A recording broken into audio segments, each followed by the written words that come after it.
didn't know that they were aware of the concept of simping in the early 2000s. Because this is a simp story. A simple plan, if you will. That's your pun right there. You like it, Abe? Missed it. I missed it, and now I love it. I like it. Yeah. Or the Simp Sons, I think there's some play there if we ever cover them in any capacity. We got 2 simp sons in this but one. Yep. I would ask you to define simp. Because in the light of the fact that we recently covered Perfect Blue, another Satoshi Kon, where like is it a fine line between simp and stalker? Are those interchangeable words? That's or a good do question. They have different connotations to you? I'll tell you what I think is the line between fan and simp. When you're simp is stalker. Simp implies over the line. I think simp is further, yes. The line there is when you don't have a life or identity outside of the object of your fandom. You know what I mean? Like if your life is built around this thing that you love, particularly if that thing is not aware of you, like you don't have a real relationship with that thing, I think that's simp. I think that's the line for simping. Would that include like someone who is obsessed with Call of Duty? Or I'm trying to think of like weird use cases. I think it's got to be people, though. I don't think you could be like a simp of an object. That's what I meant. Like a Trekkie is a simp for Trek, but it's like not the same. Yeah, but you could be a simp for Shatner. Oh, you should simp yourself. You deserve it. That's why it's called sympathy. And we're do called this for an hour. No, we gotta stop. We're gonna stop. This is Frame Rate, where we rate frames. If you don't know our voices, let's sound off. Disney Club. I'm Michael Swaim. I'm Abe Epperson. And I'm Adam Ganser. Also, you might be noticing in the coming months that Adam Ganser is now no longer, a guest. Ancillary on this program.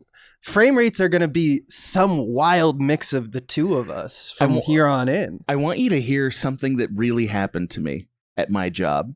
Someone walked up to me and said, "So you finally got to work with Small Beans?" Oof. And I said, "What? Excuse me?" And he was like, "Yeah, I heard you on their movie podcast."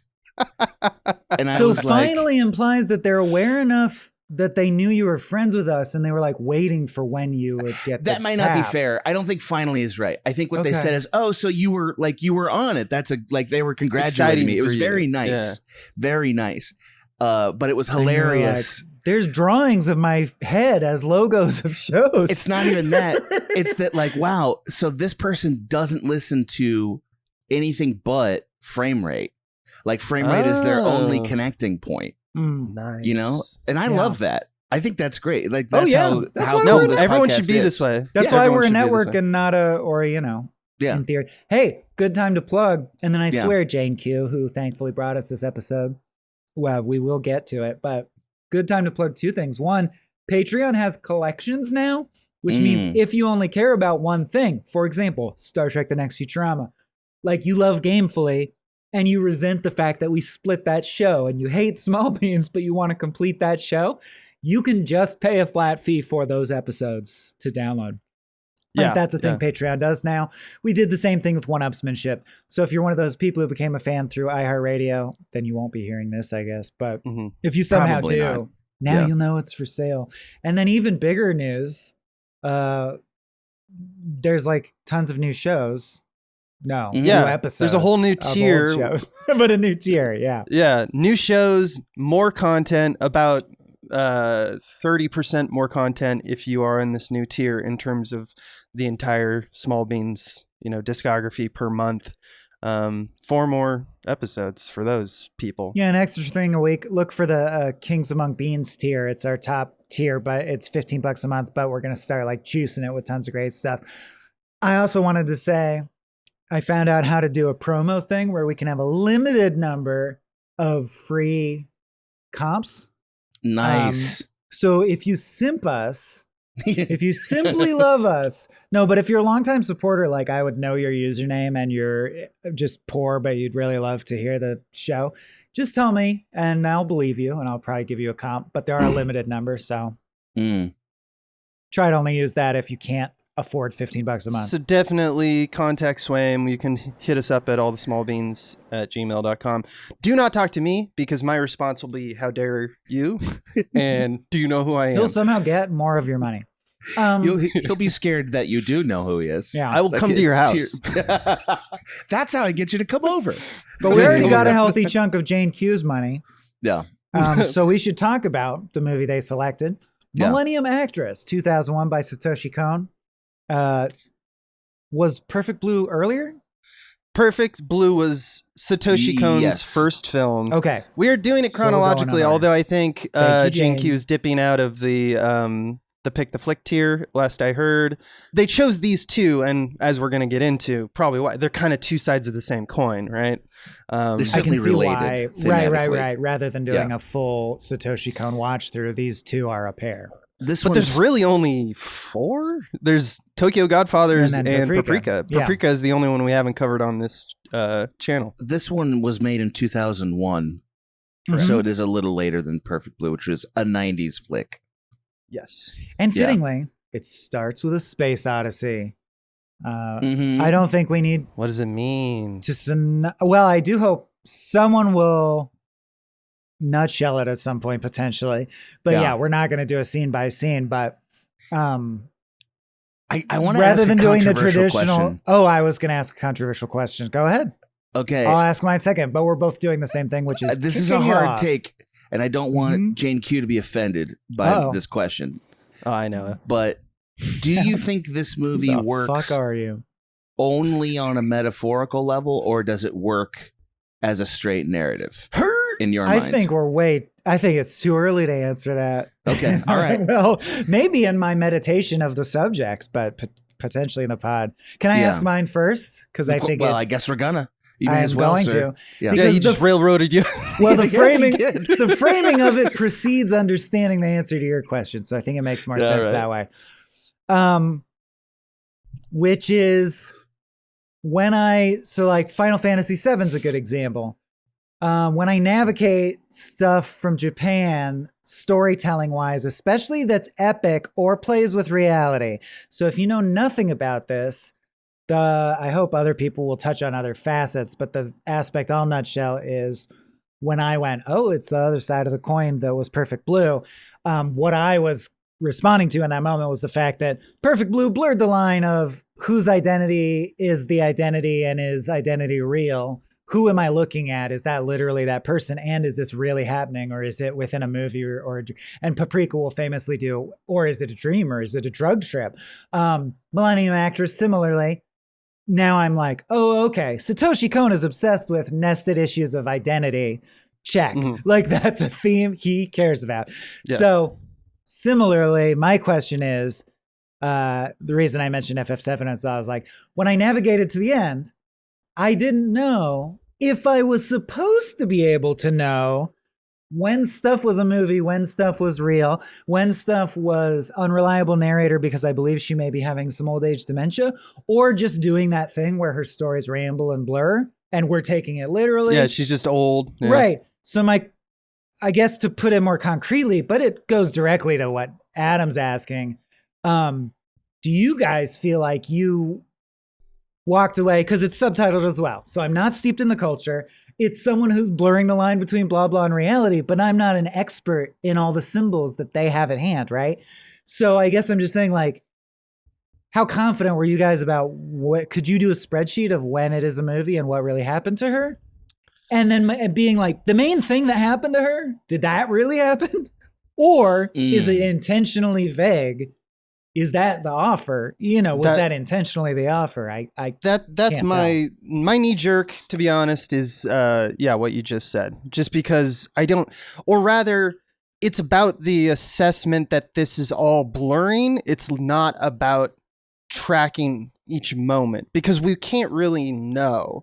And the people who are listening to her tale, to Chiyoko's tale, are also unsure of they they can suss out familiarity in the fiction about like, oh, that's that scene from that movie. So we do know there are moments that are absolutely, she is probably misfiring and remembering an emotional connection to a movie moment, to her real life, etc.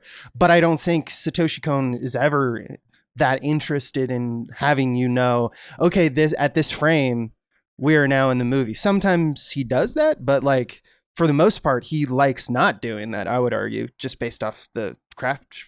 You know? I don't think I would agree if anyone set down a spreadsheet and said, this is real and this is not. I think I would be like, no, I just don't think that those kind of categories matter for this film. Okay. And I'm saying that's a notable difference because I think in Perfect Blue, they do matter, yes. The stakes wouldn't work if you couldn't retroactively know when we were actually looking at the villain and not when the Black Swan was happening and not that mattered. In this, it almost seemed, and I agree with you guys that to me, it comes across as it doesn't even matter because it is a symbol. But I've done that before with anime stories specifically and had people go, no, it means concrete stuff. You just are reading subtitles and it's a little fuzzy, so you're not getting the full story. The one big one that I would like to throw into the conversation right now to make distinct Perfect Blue versus Millennium Actress is how this one is more about shared memory, right? Because something that I noticed that was very clear about the movie is that it's like a Japanese like genre safari throughout like 100 years, 80 years, because the movies that they include, the movies that are quoted by, this liminal kind of mental space that she's in, include period pieces that are like straight out of Throne of Blood, Akira Kurosawa, one of the most famous, Japanese directors of all time. Ozu, there's a lot of framing from Ozu, which if Kurosawa was number 1, Ozu's number 2. There's Godzilla at one point, science fiction stories like Spaceship Yamato and stuff like that. 2001: A Space Odyssey riff, but it could be. It could be a little bit of that, but also remember, it felt very 2001. Remember that in like the 70s, but it's a love letter to film, Japanese for sure. sci-fi was like a huge thing, right. So it's probably pulling from some more of those than really 2001, in my opinion. But it could. But Ava came out. But I think that's an important distinction because if it's all the mainstays of Japanese like media culture at this point, I think in order to make the message more universal to all Japanese, and also people who, kind of grok it. But like, I think that's important because the cameraman, Genya and the documentarian, even herself, like they're all trying to come to terms with like, okay, what is our shared illusions and what is real based off like what we think of each other. And like you mentioned the parasocial aspect of this stuff, where it's like you fill in the details and you make the details yours and you fall in love with someone. That's a really weird instinct that all humans kind of have, this instinct of fame. I do want to talk about the universality of things here because there's a lot to be drawn. I found this movie difficult to stay with beyond appreciating the filmic aspect. It was sort of like The Artist for me, that film that won the Academy Award infamously, where I think it's interesting to people who are fans of film and specifically these genres, but like the thing that drives the film, her love for this person she never met, who, spoilers, also was dead for most of the movie, was not the most engaging thing, like on a literal level. I got more interested in it metaphorically. Right.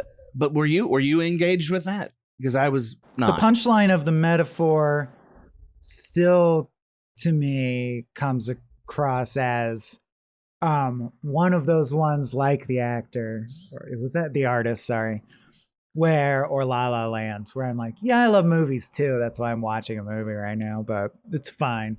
Because I do think it's a pretty telegraphable, like for all of the blending of, oh, that was a movie scene, but wait, she referred to it earlier as if it was her real life. So did she ever actually even meet this guy? To Get me, a key? I think so. I guess what I was trying to speak to is, I say it, but I say it with the hesitancy hesitancy of a cultural outsider was all that preamble I was trying to give. Right. But now boldly saying all my opinions that what came up for me, I thought she put it all to bed basically when she said, after all, what I really love is the pursuit of him. To me, again, I can't judge the screenplay because I'm reading subtitles. There's also the localization issue, but that's even almost on the nose. I'm like, yeah, I knew that. You didn't have to. That's almost like saying the moral of the story is blank.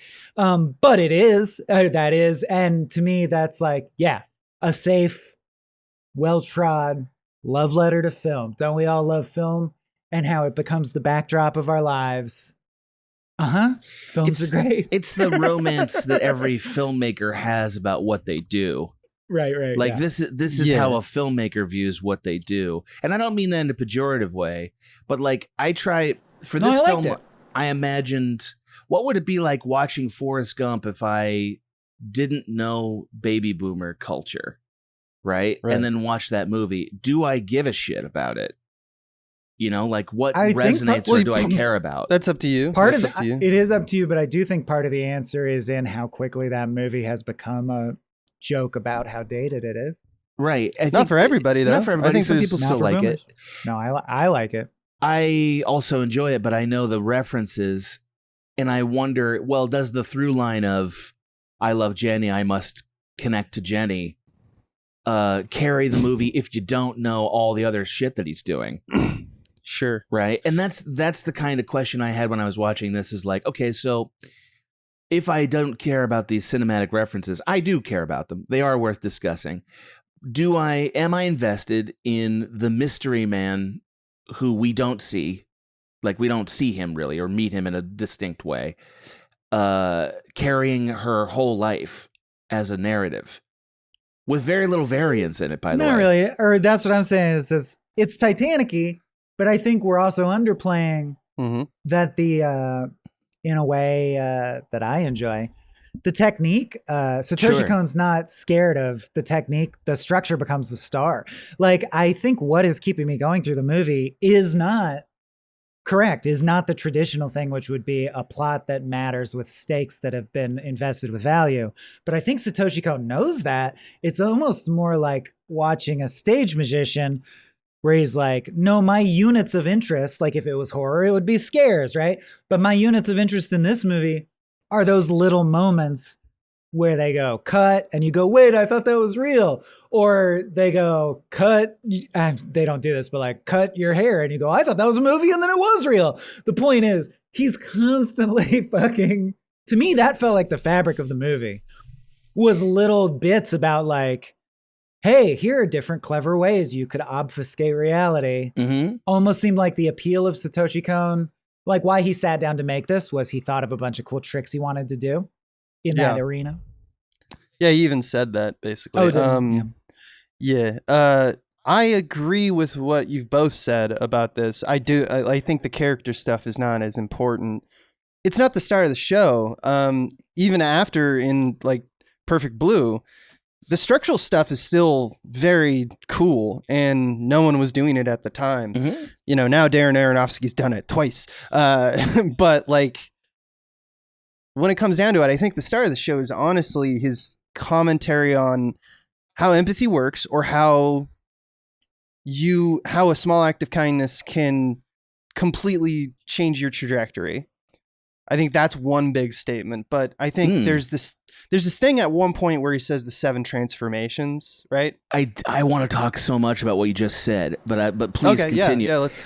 Because I think that was an interesting thing to extract from this movie, that actually the simp character is the one who is doing the most significant action in it.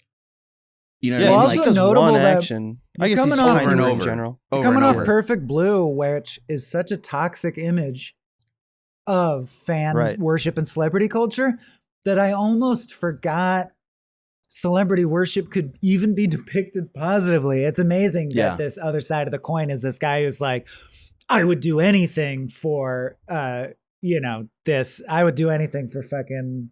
Chiyoko? I'm trying to name the current fucking equivalent, but I can't because I'm so out of touch. Sabrina Carpenter. Julia Swift. Roberts. I'd do anything Ooh, for yeah. Julia Roberts. Pretty Woman. That's time. Love it. But this movie is like, and it's not over the line.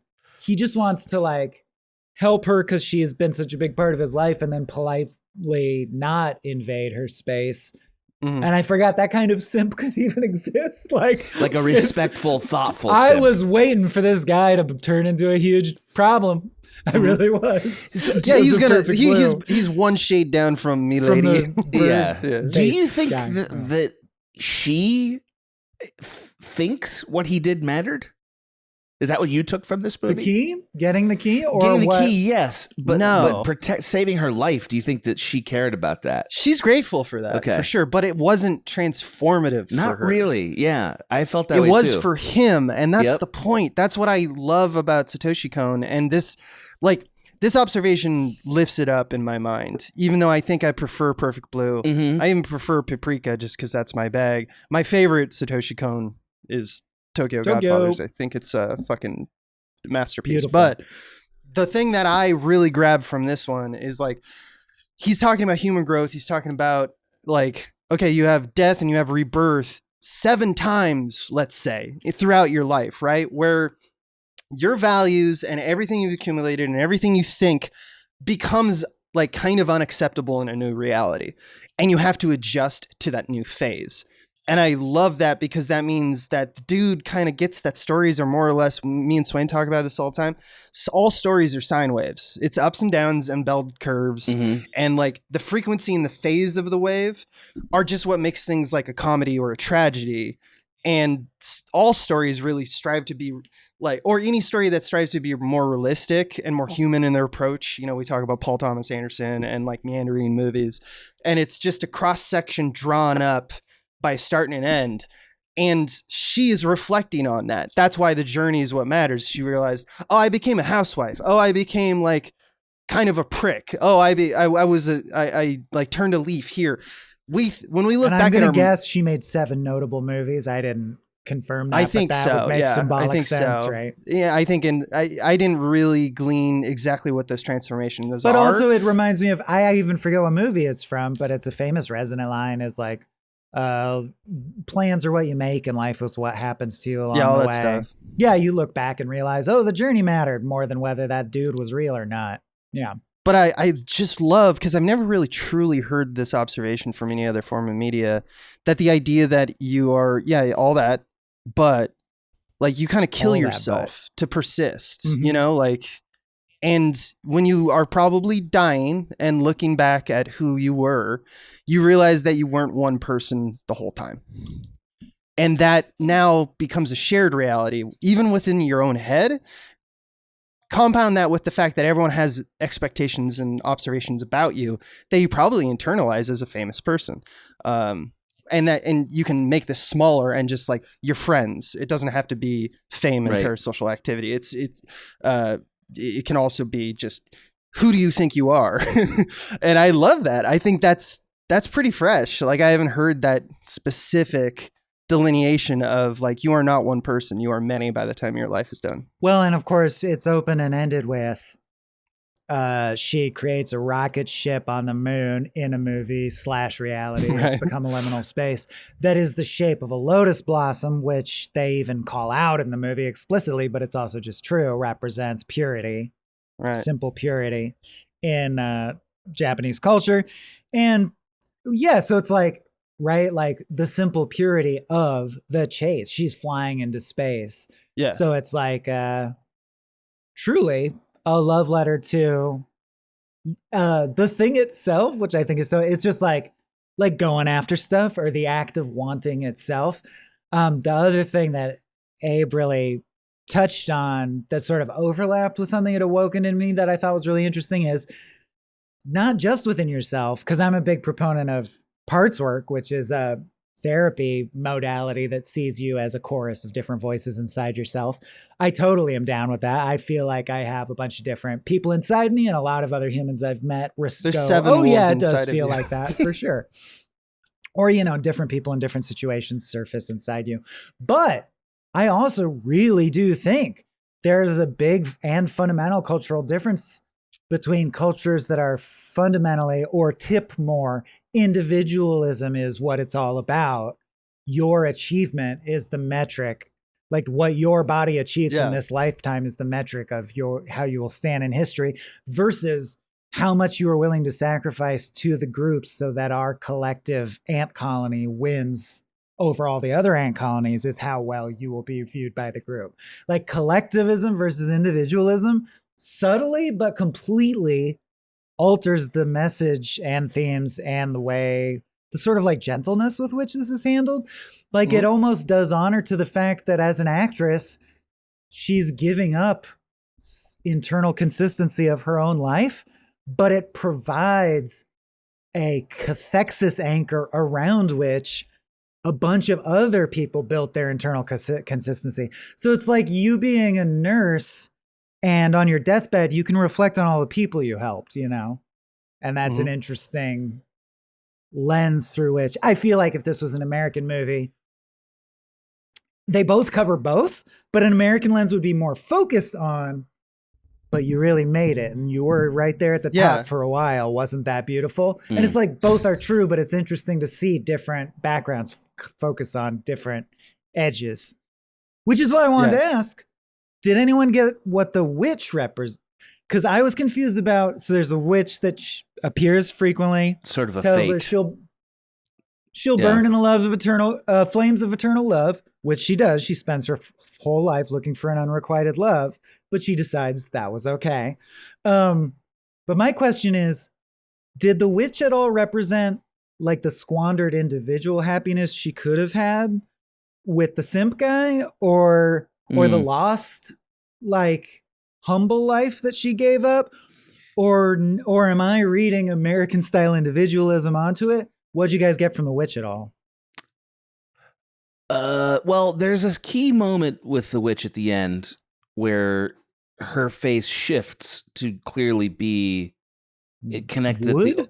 Wood grain? It's wooden. No, that's I loved that, by the way, when the witch first appears and then disappears. No, it's clearly her as an older woman. Like it's very clearly like, so this was you, which is why she loves and hates more than she can bear, and that part makes sense. I didn't get a strong sense of what that curse was, other than it's sort of like this woman projected her desires into two objects, right? The one object is the man she'll never be with, and the other is her judgment, right? Like a fate-style judgment. And that fate-style judgment is at times reasonable in her view, and at times not reasonable, right? And she's sort of having a dialogue between those two things the whole film in some way. I don't know how to frame it in a cultural context because I don't have enough cultural context. I actually had a very hard time finding a collectivist message in this.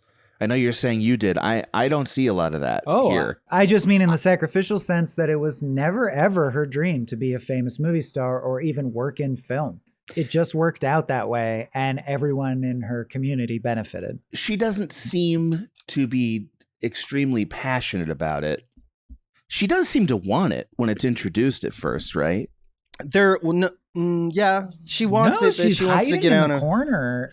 But she's unsure of herself. Yeah. I think because her mom's overbearing. Mixed messages there. Yeah, I think it's more of like I have to react to my mom. Yeah, that's how I got it. I think there's moments in the midsection where we kind of see her, and she is like famous, like post World War II, and she's like, we got to get this done. We got to get this done. Like she was a girl boss, for lack of a better word, at one point, which is very different than, the meek kind of individual you see as a child. I do think you're right about the race stuff. I think there is two kind of, I took it or interpreted it as, and I don't know the cultural relevance, but I'm sure, like I know a lot of other anime kind of exist in this area where either the wraith, if you're looking for like a more pragmatic of like what is that kind of answer, I think it's her version of either her mother or herself aged long time, which I think is the whole point of these cycles, this transformation cycle, right? Well, it was interesting that she I mean, and to me, unmodern American, I guess, or whatever you want to call it, that she's like, I wouldn't even want to find him now. I'm old. He wouldn't be attracted to me. And I'm like, your dream guy that you made up would reject you for being old? That sucks. That's wild. What do you make of the spindle, Abe? What do you make of the fact that she's working with a spindle? The Fates? I mean, the Fates obviously weave. It seems like the Fates, yeah. I know I was being glib, but as for that, I wouldn't want to see him anyway. I'm old. I'd rather die and see him in heaven is essentially what she says at the end. Symbolically, I do think it tracks to me just the death of the dream, right? If these people are all symbols and that's what we're really doing here, like,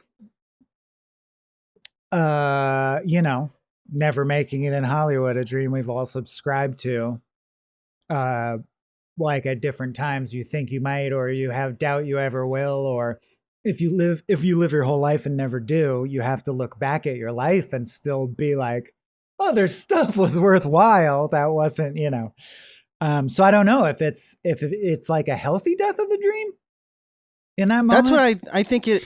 I mean, I don't know if it's judging in that regard. The race says at one point, like I love you more than you can imagine. I hate you more than I can bear. I think it's important to mention she doesn't understand who the Wraith is until the end of her life. I think so, yeah. The end of her life is when she realizes it was her. Or it might as well she be was her. The Wraith. Yeah, or it may as well be. Yeah. That's right. But which is to say that I think that all the forces of her life were things that she was chasing but didn't understand. That's right? another way of saying this journey is the point. Do you think there's any intentional implication I don't know. of a squandered romance that could have existed between her and the simp? Or am I just projecting rom-com values onto the movie? No, I think it's important, actually, in this movie that she never sees the humanity of the simp because he's doing for her what she did for this man, right? Which is to use... But I'm saying it never occurs to either of them, like, maybe we could get together. We're both incredibly loyal. No, it never occurs to her. It definitely occurs to the simp, I think. Sure. Yeah, it's occurred to him. I mean, it's his man. It's his artist. He's making it's the his man with the documentary. key. Yeah, it's his idol. Yeah, like in the literal sense of that, it's his idol, the thing that gives his life meaning. So what I'm saying is the guy that she's imagining a love goal or an idol? Because those are different. It's an idol, 100% an idol. I thought like he's not a realistic boyfriend material in any way. No, he's not a realistic person. He's a dream. Her love for him is not based on anything other than a cathartic emotional experience that was a different life than what she was gonna have. Yeah, like it's an idol in the loosest sense of that term, right? Where there is a desire that is going to make your life worthwhile that you pursue with all your might, unrelentingly, trying to give your life structure and meaning. So that almost makes me wonder then, is this movie saying or abstaining from saying one way or the other, whatever makes you run, it doesn't matter. Like at the end of the race, just that you ran, it didn't matter what the goal was, as long as you engaged and mixed it up. And life is just running and falling. Yeah. No, yeah, absolutely. I would even go so far that none of that shit even really matters because the artist is just a concept. Like we're playing with archetypes here, right? Like even the idea of like the repetition of that scene where the cop's like, where did he go? And she's like, the wrong way. And she points down like the wrong alley to save him. That act of kindness to protect the artist, to protect her, I guess you can say idol. But it's just like, these are placeholders, right? This is your ambitions for your work, your love. I think you're 100% right. You are so right about that. Yeah. But I would come to the opposite conclusion as you are, as I know you are setting up. Not even surprised to hear me and say. It's not just film, by the way. There's a montage where she rides through classical Japanese artworks, like you see, Hokusai. I think this is actually a very poignant depiction of the way people live their lives trying to self-justify. Yeah. I think it's very poignant. It doesn't matter that that in her case it was the mystery man. Or that there's a key, or that, like the particular elements don't matter. But I think it is a really great human condition setup. Like, this is how you live your life. You pursue this thing that's supposed to give you meaning. and you don't achieve it. And you realize there was meaning to be had anyway. And that has borne out in my life. That is how it's going. There's, you guys seen Walk Hard?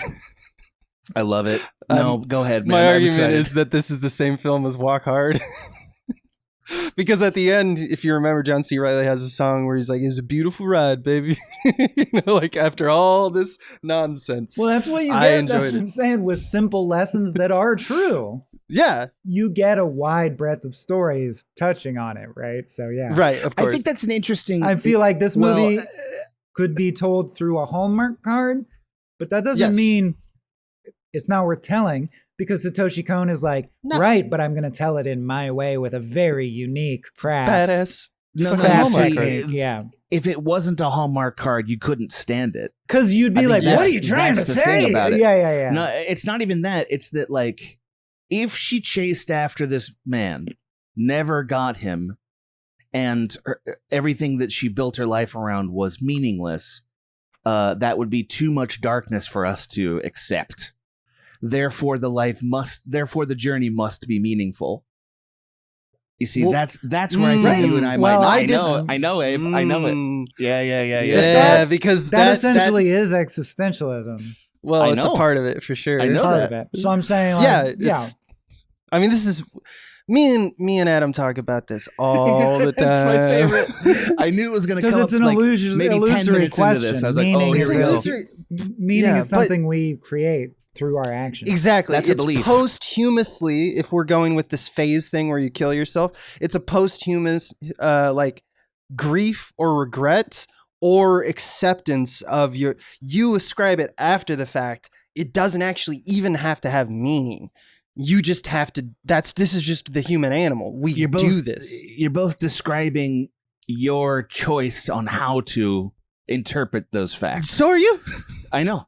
Okay. Okay. I know. The one that's been the most I'm sorry. I didn't mean to be defensive. The one that I live by that actually has been immensely helpful is the way I phrase this concept to myself constantly is I end up spending way more time in gratitude, which I use as instead of happiness or whatever you want to call it.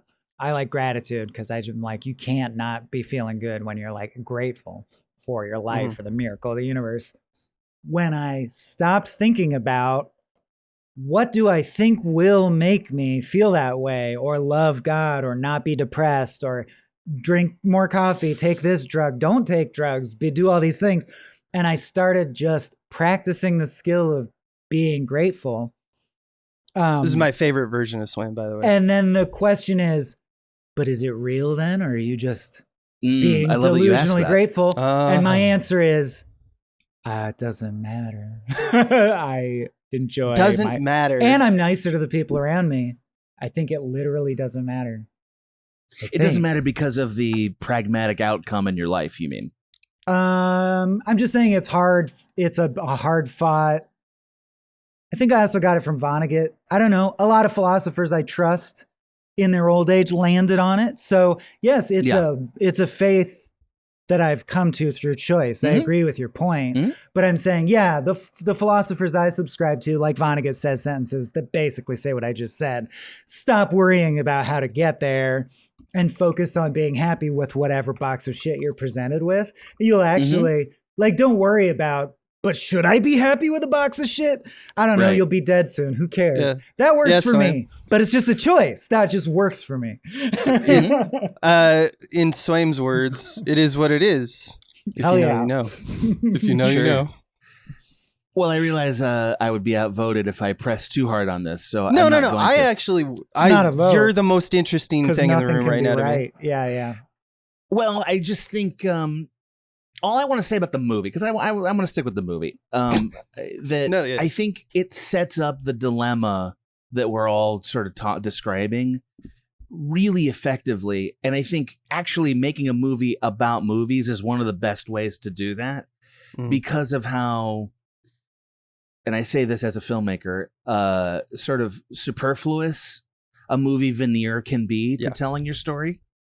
Right? Like the fact that we're sort of breaking in and out of different film sets and stories and they don't really change what our life was about, I think is a very poignant statement on an artist. It's often, because in Right? these stories, it's often that they halt the suspension of disbelief. You no longer care about the activities of the character from like a behavioral response.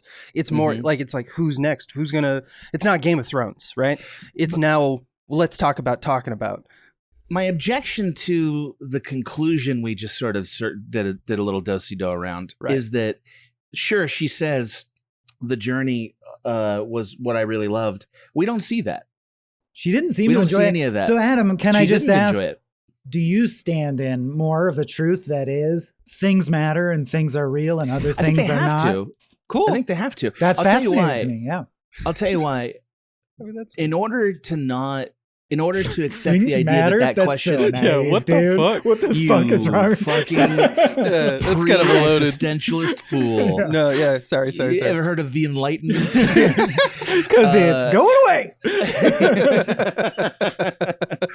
No, so I think in order to conclude that it doesn't matter, you have to suppress a lot of self-awareness about how we desire meaning, how we chase meaning with every breath, how we chase validation in some sense or the other.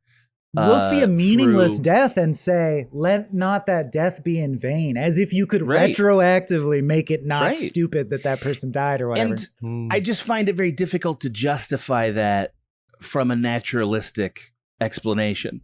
I've always found that difficult. I've heard many versions of it. I'm sure I'll hear more because I've said this on a podcast, but I don't agree. I don't think that makes sense. And I think you have to kind of suppress that to arrive at, it just matters if it works for me. Have you seen? It only matters if I like the outcome I get. Fair enough. Have you? Seen, have you seen the Charlie Kaufman movie? I'm Thinking of Ending Things. No, I have not. Okay, but I should because I like Charlie Kaufman a lot. Diverge to that. Well, I mean, I know you like him enough to engage with his ideas. It's really dark. I do. But at the end, there's a monologue that boils down to, no, man, you don't have to like it. Your life does suck. Your life sucked and was a waste of life. It almost reminded me of Precious, but it's a slightly more elegant take. It's an animated pig, and it's a trippy movie. But an animated pig tells the main guy, no, you're right. Someone has to just draw a shitty straw. Like, someone had to have a shitty life. It was you. It's okay to be aware of that. I enjoy, and that is an interesting thought to place next to this movie to me, for sure. Or I think, is there dignity in going, no, I missed my goal and it mattered. I'm a failure. Like, is there value in that? That's a question I have to look at every day. You know what I mean? I think every artist, except for this woman who had a cosmically successful career, made of pure energy and meaning. Yeah, I mean, kind of, but also she doesn't care about it. She's and I think there's real. some truth to that. Well, every artist is sort of asking, if I never meet the man, will I be happy that I spent all this time chasing him? Particularly if meeting the man is success in your medium. Right. And, but you can translate it as not to put you on the becoming spot, rich or whatever. What if it's to be accepted or judged worthy by the God of all creation? Like, I know. You wrestle with it, right? That would also That's be tough. quite a standard. Yeah. That's arguably more important than whether your medium respects you or not. Yeah. and potentially the reason we care so much about these little trinkets. Right. Do you, a question mainly for Adam. Okay. But just because I want to be able to, like, honestly assess like what you're trying to say, or like, do I have it? It's not all about retroactive like meaning assignment by the individual. You have to aim for stuff because you believe in stuff. You can't come to the conclusion until you've believed in something. That you are wrong or reconcile right. It. Yeah, well, you can. I'm arguing that many, many humans, as they age, do this, which is everything happens for a reason. I'll just accept that. It's comforting. 100% right. I can't think harder than this. I'm tired. I'm 50. I think both sides of that are the same experience, though. Right. Where some are like, oh, everything happens for a reason, and some are like, it's hard to just nurse, but why did that happen to me? Fuck, why? But that's the thing that I think we all secretly agree, in my opinion, or the way I'm seeing things, based off what the movie's saying. We may not personally, like, I may believe that, like, my retroactive meaning assignment. The stuff that I aim for is just a version, a wraith inside me trying to take over. And you're like, not really, it's still you. But that's what I'm saying. I think Satoshi Kon is saying, yes, that's you.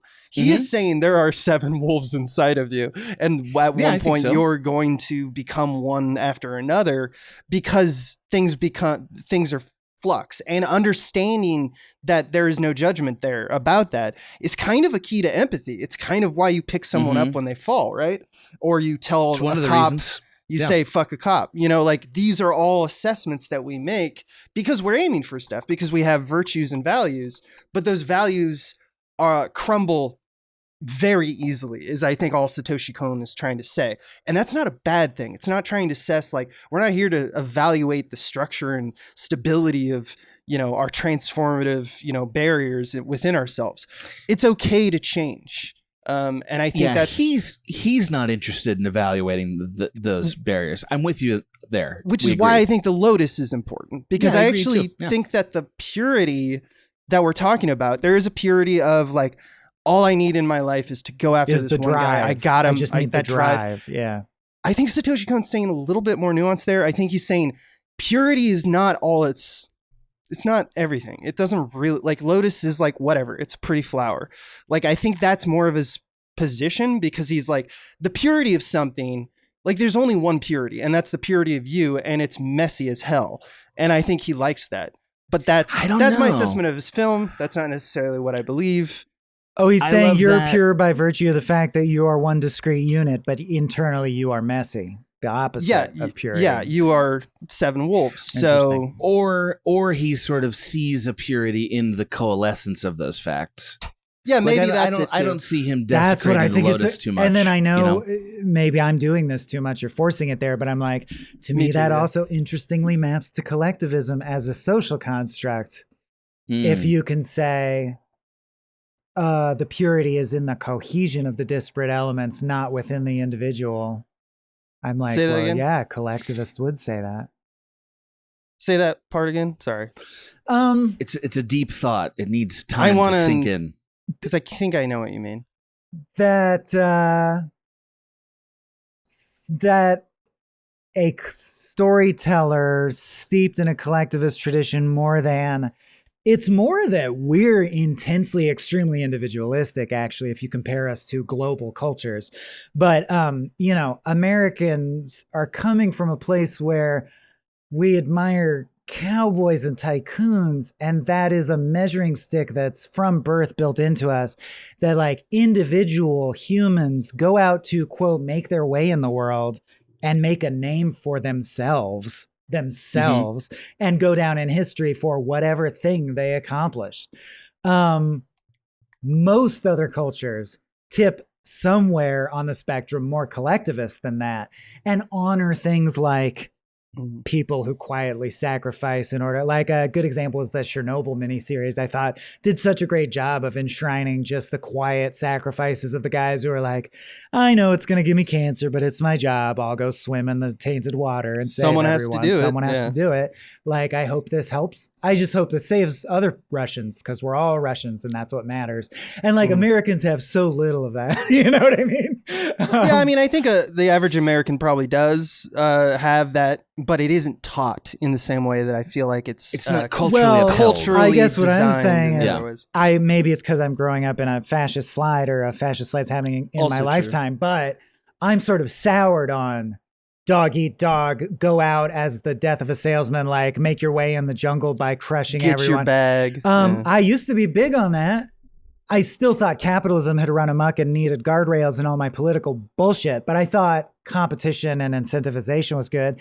I still think it's good, but I guess I long for, or like am jealous of, the grass on the other side, where it's like even a storytelling tradition that says, hey, let's look at this from the view of the shared symbolic plane of Jungian symbols that we all share. That's the level at which I'm telling the story, and at which I expect the audience to engage with the story.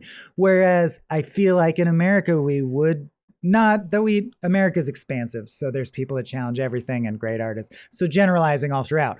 But I guess I'm just saying this and Perfect Blue to me are attacking celebrity culture or idolization the right way. Meaning, I don't know Julia Roberts. I only know her as a symbol. So in this movie about how it feels to be her or my relationship to her movies, she should still be presented as a symbol. But in an American storytelling tradition, we'd be much more like, as Adam, I think, pointed to, is she happy though? Inside herself, did those 7 wolves decide before she died that it was worth it or not? Whereas I think a more collectivist take is the Satoshi Kon take, which is, it's just what level you're choosing to meditate on. This movie doesn't even comment on that. It more just meditates on, she made a bunch of movies and here's how they impacted not just her, but the whole community.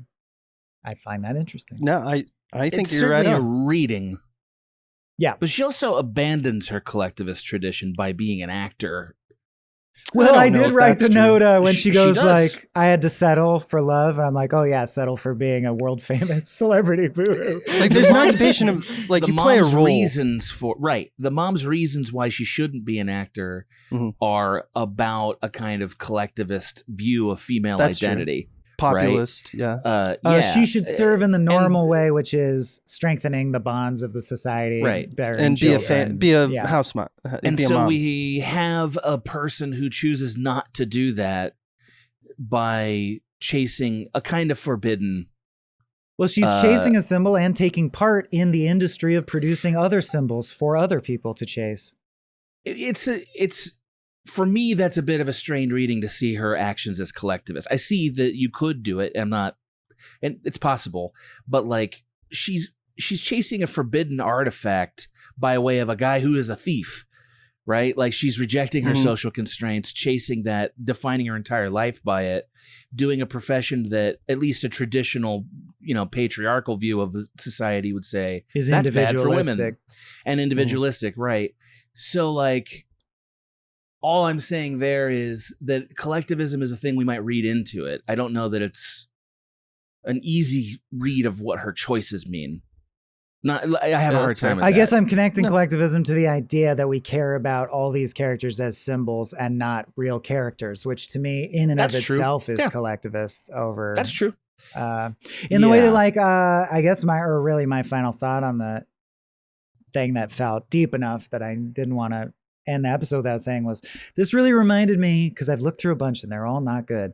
Someone should write, or like something I'd love to do someday, is a dictionary of symbols. What of that, like, you know what I mean? That's just like the archetypes. Keys represent this in stories. Doors represent this in stories. There was through time and across cultures, and you can cross-index it all. There was a critical theory called archetypal theory that I want to say Northrop Frye. Our interview on this network with Shane Black, he talks a lot about it, actually, if people want to search through the archive. He talks about this archetypal theory drives his writing, It's also like Joseph Campbell and stuff, too. Yeah.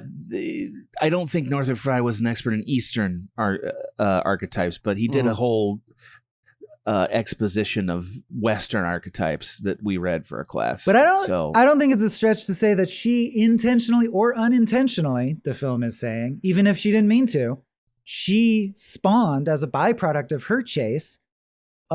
She made more. She made a key for the simp guy to chase. So I think that is speaking to the viral value of collectivist experience. Like or her to the universality of this, maybe the universality of dilemma. Individual experience. Yeah, I don't know. Well, it's a dilemma he faces, she faces, right? Like the fact that they each touch off each other's. Your imagination can contain more than your life ever will. That's just the sad reality. Yeah, I got something. I'm ready. It's about walk hard. All again. this kind of It's about all this kind of changes when you realize that you got simp. You got 7 wolves over here, and then you got the cameraman, the man with the lens. Who's like, I want to talk about that guy. Who is indifferent. I hate this. Well, I think he kind of comes on board at the end. That's important. He kind of does. But he's like, a job's a job. This is funny. This is cute. Exactly. This is whatever. I think that indifference is kind of key. I think not only does it give you a good contrast to Jenya, I wouldn't describe it as indifferent. I would describe it as grounded perspective. He's not like hateful. He's just like, cool, we shot the documentary. She was a nice old lady.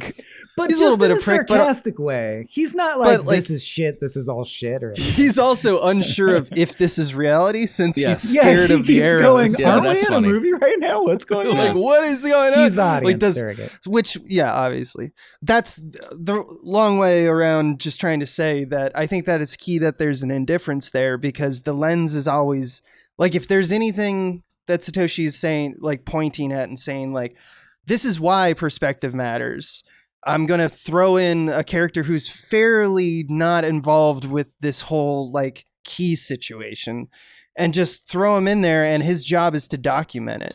And so there's like this capital T truth that's happening behind the scenes the whole time that we never actually see. We don't see footage of their documentary. We see her imagined liminal dream state. Or learn if this is what he wanted to do with his life. You know, we don't. Yeah, we don't follow him. Yeah. Because he, once again, is another archetype, which is the kind of, I wouldn't call him the wise sage, but he's the guy who's like in the back. He's kind of like Shakespearean fool. He's the guy who kind of sees everything. He's my favorite vibe of character, which is, let's all calm down now. I love that character. Yeah, I love let's all calm down now. In the middle of any kind of high stakes story. All right, fine, but let's all just calm down. The genie said what now? Yeah. It's if only he'd fall in love with something. If only the cameraman had fallen in love with something. What's he want? Yeah. What's his key? And I guess that's what I'm saying is I don't even know if the movie is saying it's good to want things. You have to want. It's kind of more of a technical. We're doing a lot of readings, whereas in some ways I think Satoshi would say it's all those things and none of those things because it was an artistic exploration in the end. I would say it's about defining the dilemma, which is why we're watching it through a life in movies. Rather than evaluating its merit, which is why she says at the end, the journey was what I really loved. Like the movie gets away with that. She says, don't be sad, I'm dying. That. I just think I'm going to keep chasing him in the afterlife. So that's good enough for me. Like that's But she doesn't pillow into a black hole. I mean, she doesn't It's not Interstellar. They don't make it real. They don't make it real. You have to hope that it's true. Yeah. If you're interested, Satoshi Kon is quoted regarding all of his work, but this movie in particular, there's no single solution. That's what I want most of my work to be. I want people to see it many different ways. I love Julia Roberts. That's the main takeaway. Yeah. So I mean, this is like this is basic stuff. This is stuff that a lot of artists say because they're just like, all right, going back to like Stephen Dedalus, going back to the aesthetic code, you know, like who makes art? Is it the beholder and all that stuff? He's like, who gives a shit? Also, at the end of the interview, he's like, Jessica Alba, I have your brass key. Please reach out. Please call me Jessica Alba.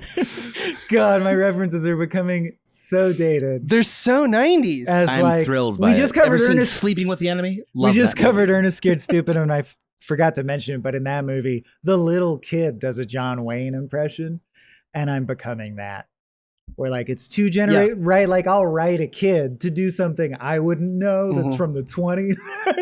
Yeah, like so you had those NIMBYs. Like the previous generation was like, get off my lawn. Yeah, our generation when we're as we age, we're like just doing Don Knotts impressions at children. Could you be any more on my lawn? And they're like, we don't know what that's in reference to. What are you talking about? What does that mean? Somebody stop me. Somebody stop these kids on my lawn.